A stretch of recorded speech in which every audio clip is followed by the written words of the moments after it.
Metre বর্জন করো, metre বর্জন করো, মিটার বর্জন করো। সরকার হাই হাই হাই হাই হাই হাই, সরকার হাই হাই হাই হাই হাই হাই, বিদ্যুৎ মন্ত্রী হাই হাই। ৰূপহীয়াত বিদ্যুৎ বিভাগৰ বিৰুদ্ধে কলিয়াবৰ জিলা সংখ্যালঘু সংগ্ৰাম পৰিষদৰ উত্তাল প্ৰতিবাদকাৰীসকলে শিঙিমাৰী পাঞ্জাৱ নেশ্যনেল বেংকৰ সন্মুখৰ পৰা এক বিশাল ৰেলী উলিয়াই বিদ্যুৎ বিভাগৰ বিৰুদ্ধে নানা শ্লোগান দি উপস্থিত হয় লাওখোৱা উন্নয়ন খণ্ডত। প্ৰতিবাদকাৰীসকলে স্মাৰ্ট মিটাৰৰ বৰ্ধিত বিল আৰু বিদ্যুতৰ সঘন লোকাভাকুৰ বিৰুদ্ধে লাওখোৱা উন্নয়ন খণ্ডৰ বিষয়াৰ জৰিয়তে বিদ্যুৎ বিভাগৰ মন্ত্ৰী, নগাঁও জিলা আয়ুক্ত আৰু চামগুৰি বিদ্যুৎ সংমণ্ডল বিষয়ালৈ স্মাৰক পত্ৰ প্ৰেৰণ কৰে। মূল্য বৃদ্ধিয়ে সৰ্বসাধাৰণ ৰাইজক জুৰুলা কৰাৰ সময়তে স্মাৰ্ট মিটাৰৰ জৰিয়তে ৰাম টাঙোন সোধাইছে ৰাইজক। মুখ্যমন্ত্ৰীয়ে কেৱল নিজৰ পত্নীৰ কথাই চিন্তা কৰে, ৰাজ্যবাসীৰ কোনো খবৰ নাৰাখে বুলি মন্তব্য অসম সংখ্যালঘু সংগ্ৰাম পৰিষদৰ কলিয়াবৰ জিলাৰ সভাপতি মঞ্জিৰুল ইছলামৰ। স্মাৰ্ট মিটাৰৰ পৰিৱৰ্তে পুৰণা মিটাৰ লগোৱাৰ ব্যৱস্থা কৰাৰ দাবী সংগঠনটোৰ।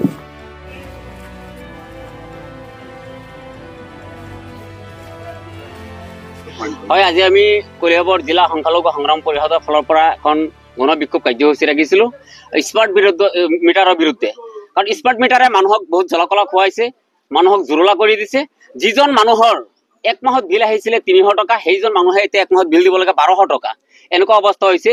যি মূল্যবৃদ্ধি, এই মূল্যবৃদ্ধিৰ মানুহে বস্তু কিনি মানে নিজে ব্যৱহাৰ কৰিব নোৱাৰা হৈছে। আৰু সেই সময়তে স্মাৰ্ট চৰকাৰে মানে এনেকুৱা এটা পদ্ধতি লৈছে যাতে কেনেকে ৰাইজৰ পৰা মানে পইচা গ্ৰহণ কৰি দিব পাৰে। কাৰণ এইখন চৰকাৰে জানে যে ক'ত মাৰিলে মানুহে মানে মানুহৰ পৰা পইচা উঠাব পৰা যাব। যেনে আপোনাৰ ধৰক ৰন্ধন গেছ বা বিদ্যুতৰ মাচুল, এইখিনি মানুহৰ অক্সিজেনৰ নিচিনা, এইখিনি বিশেষ প্ৰয়োজন মানুহৰ। গতিকে ইয়াত যদি মূল্যবৃদ্ধি কৰি দিয়া হয়, তেতিয়াহ'লে মানুহে নিশ্চয় এইখিনি ব্যৱহাৰ কৰিবই লাগিব আৰু চৰকাৰে পইচাবোৰ পাই থাকিব। কাৰণ আমাৰ বিদ্যুৎ মন্ত্ৰীজন যে একেবাৰে নিকম্মা, তেওঁৰ দ্বাৰা কোনো কাম নহ'ব আৰু তেওঁৰ বিভাগৰ কোনো কাম নাই, এনেকুৱা অৱস্থা হৈছে। কাৰণ চাওক, মুখ্যমন্ত্ৰীজনে কোনো কাণসাৰ নিদিয়ে। কাৰণ মুখ্যমন্ত্ৰীজনে আছে নিজৰ স্বাৰ্থ বা নিজৰ ঘৈণীয়েকৰ মন কেনেকে আনন্দত ৰাখিব পাৰিব, কেনেকে মনখন বুজাই ৰাখিব পাৰে, সেইবোৰ ধান্দাত মুখ্যমন্ত্ৰী মহোদয় আছে। মুখ্যমন্ত্ৰী মহোদয়ে কিন্তু নিজৰ ঘৈণীয়েকৰ কথা ভাবে, কিন্তু দেশৰ প্ৰজাৰ কথা নাভাবে। কাৰণ তেখেত হ'ল এজন, আমি ভাবিছিলো যে শিক্ষিত আৰু দক্ষ এজন মুখ্যমন্ত্ৰী আমি পাইছো, আৰু সেই দক্ষ মুখ্যমন্ত্ৰীয়ে নিশ্চয় আমাৰ দেশৰ বহুত উন্নতি কৰিব। আজি চাইছো মুখ্যমন্ত্ৰীজনে নিজৰ ঘৈণীয়েকৰ বাহিৰে বাকী কাকো চিনি নাপায়। খালি জাতিভেদৰ এটা হিংসা লগাই মানুহৰ ভিতৰত এটা বিভেদ সৃষ্টি কৰি পেলাই নিজৰ ৰাজনীতি মুনাফা আদায়ৰ কাৰণে তেখেতে তাতে মনোযোগ মানে দিয়ে। আৰু এনেকুৱা অৱস্থা। আমাৰ দাবী হ'ল, যিবোৰ স্মাৰ্ট মিটাৰ দিছে, এই স্মাৰ্ট মিটাৰ এনেকে বিল আমি দিব নোৱাৰো, আৰু বিশেষকৈ আমাৰ জনসাধাৰণে দিব নোৱাৰে এনেকে বিল।